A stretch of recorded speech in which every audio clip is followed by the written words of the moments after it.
What's up, y'all? It's Nifty Q. That's Gifted. We're here with another daily rehash. It is Turkey Week. It's November 20th. Exciting to start another week in Web3. Although not some exciting news here at the SEC. Just literally like 5 minutes ago, filed against Kraken. We'll see how the market reacts to that. Gif, I'm still happy to be here with you. Happy Thanksgiving. Yeah, happy Thanksgiving week to all of y'all and to you, of course, Q. Maybe not so much to Kraken, but we'll cover that more, I'm sure, tomorrow. But for now, we got to get into these top stories from the last 24 hours because we only got 10 minutes. Y'all know what it is. Let's get into it, Q. What's up first today? Yeah, I think literally at the time of this being recorded, we're about 5 minutes out from the Blur airdrop. So this has been much talked about. There's people on both sides saying this is going to be bad, this is going to be good. But yes, Blur farmers are going to see their season 2 rewards right now. I think this is good for a majority of NFT projects. We'll see what incentives they actually set up for season 3, for example. A lot of people are expecting that to be announced at the same time, but we'll see where Pac-Man goes. And to me, I think this is positive for the space overall. Yeah, I saw we're talking, it's like 300 million total expected of liquidity. It's some massive amount of liquidity expected to come from this event. So some of that will, of course, trickle into NFTs. We'll be looking. I wish I honestly had picked up more of the projects that I wanted before now, since it's about to happen. But yeah, we'll see how it goes, and we'll continue to follow the fallout from that over the coming days and weeks. And on to the next story, we have an interesting new app on Base, build on Base, Coinbase's chain. This is called FrenPet, and it's like Tamagotchi. It really picked up over the weekend. You can see here, they got a nice little explainer video about how it works. But look, this absolutely was killing it over the weekend. I made the mistake of not moving my ETH over to Base in time before it took off, but already a very popular new app over there on Base. Base continues to add different applications here. FrenPet obviously is going to be taking some liquidity, I think, from FrenTech. FrenTech had a ridiculously bad weekend that we can touch on here in just a moment. But yeah, Tamagotchi game. These are going to be iterated on over and over again in the industry. I think there's going to be other opportunities for you on Base. And I think both me and you are definitely bullish on the protocol going forward. So I've got the next piece here. Nike, the drop is now live. We have Artifact and this collaboration here. It's going to be Nike Dunk Ghost and Void editions being available. So a lot of holders of Artifact are joining this one to potentially get these customizable NFT sneakers, man. Excited for this one. I mean, they look really cool. I'm glad we're getting to show it off here. We skipped over Bonk, but that's good. We'll get back to that. You know what? These were clearly on your mind. So my question to you, Q, and to our friends out there is, are you copying this drop? Would you rock these? Do you want them for the holidays? I would rock one of these just for the idea that it's an NFT related sneaker. The problem is I feel like Artifact is a train that has passed me by at this point. So yeah, maybe I come back to the ecosystem at one point, but yeah, for sneakerheads, I mean, they're having themselves a season here in Q4. That old complexity chasm. Yep. It can be a tough one, man. We'll see how they handle that. But I mean, great products like this, they're definitely going to be getting some more people in. Looks pretty dope, and I'm sure we'll be seeing those out at conferences very soon. And all right, on to the next one. This is a very cool story. Argentina has a newly elected president who's very pro-crypto. Javier Milei, hopefully I'm not saying that wrong, apparently has ambitious plans to reform monetary policy over there, potentially closing the Argentinian central bank. A lot of people are hoping or see crypto potentially as one way to hedge against hyperinflation. So here's the article on the block, but this is breaking news in the last 48 hours or so of this new pro-crypto president-elect. Yeah, this was a big piece of news on the geopolitical front. Argentina has for a long time been going south when it comes to their currency, their GDP. They were once a really strong nation in the middle of the 1900s and have been going down ever since they adopted, basically socialist kind of political views. So this is a far right leader now being elected to turn the country around and their currency around. Yeah, it says libertarian, and here's a quote saying his presidency could pave the way for greater acceptance and integration of cryptocurrencies in Argentina's economy, offering a potential solution to the longstanding issues of inflation and financial instability they've been seeing there. So very exciting to see where that goes. Hopefully it goes well. Well, maybe we can go to Argentina so one of these times and not feel like it's lovely. Hey, Patagonia's down there. Love it. All right, let's hit this really quick because I overstepped on Bonk, like I overstepped him in IRL. Like every time that we ever talked about Bonk, we when this first came out, I think 7 months ago. I'm getting my timelines kind of mixed up here, but when it came out, it was essentially like a social currency for the ecosystem, right? A Doge-esque token. It's obviously easier to call that now that it's up 2,000% on the 30-day chart. But yes, one of basically a Doge-esque token in the Solana ecosystem, benefiting heavily from the liquidity that's moving around and being injected into that protocol. But I mean, this is a cool piece of news for those that were holding Bonk. Let's see what they do with it from a utility standpoint, getting it added to other dApps. It's big, man. Up 25x, like 2,500% on the 30-day. Congrats to anybody that did get in that. Yeah, we did not. We did cover it early on, though. Another one we can give ourselves, not following our own advice. But hey, if you were here, you knew about it months ago when it airdropped to people. The other part of this is that, of course, this is spawning a lot of other meme coins over there on Solana. Some of those might do well too.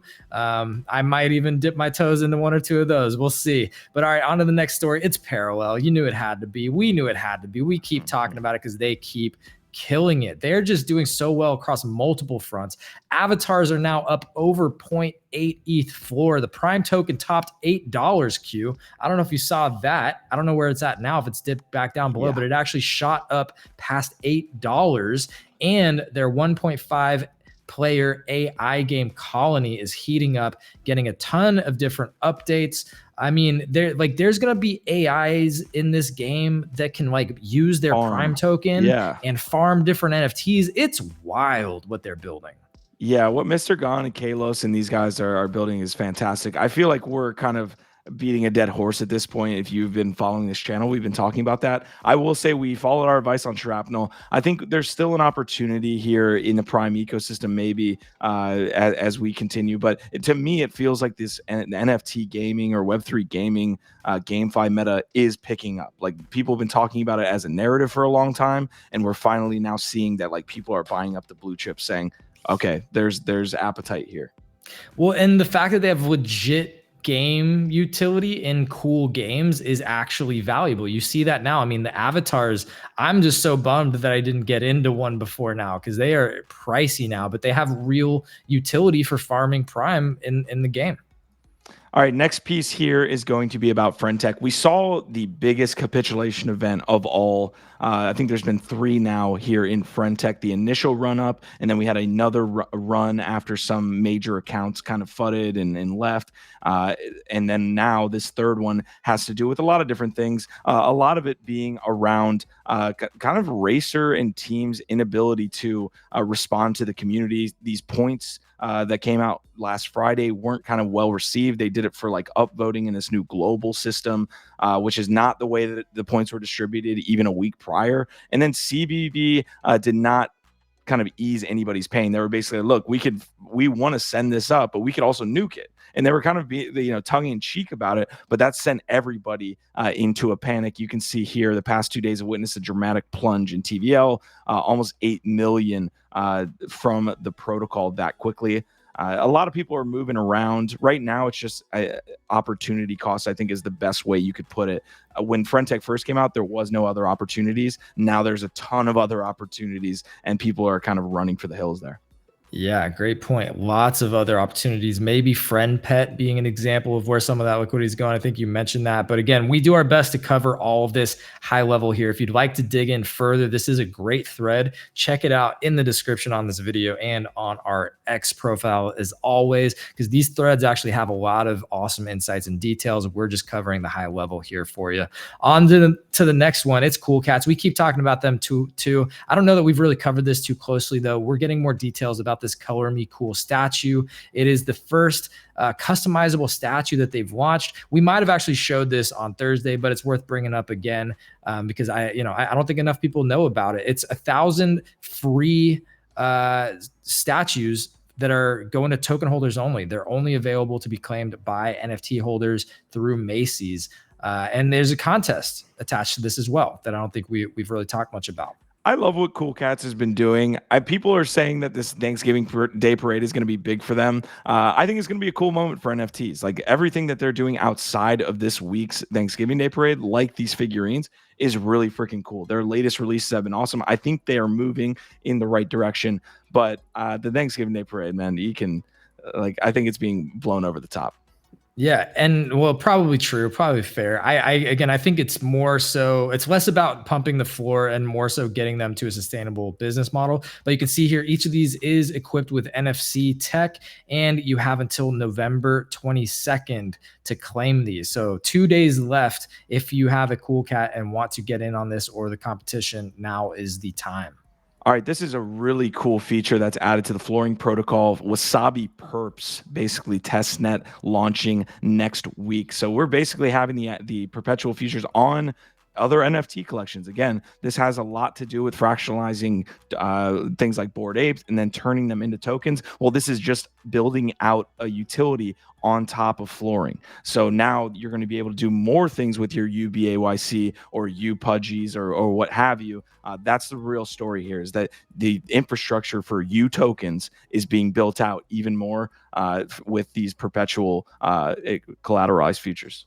Yeah, you and I are going to have to do another sort of get together on this to see if there's anything else we can do with it now, because it's impressive what flooring's been able to accomplish. And the fact that they are actually soaking up a ton of these major collections into their ecosystem and now providing additional utilities for those tokens. It's pretty crazy.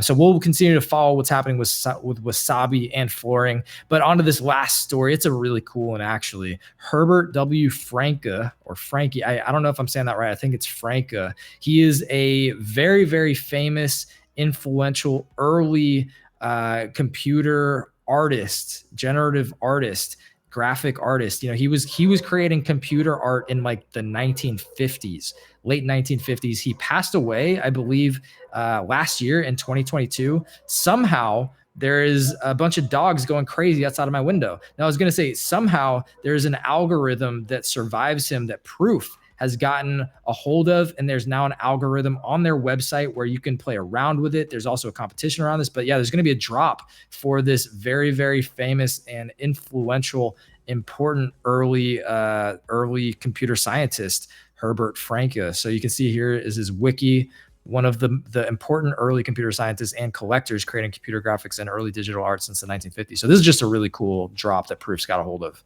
Yeah, great find, Gifted. All right, we have to run here. This is not the last daily rehash. We do have one more coming out tomorrow, but it is Thanksgiving week. So we're going to take a little bit of a break as a network. Gifted's coffins are still live. They're on Nifty Kit. We hope you are having a great week, and we'll see you tomorrow. All right,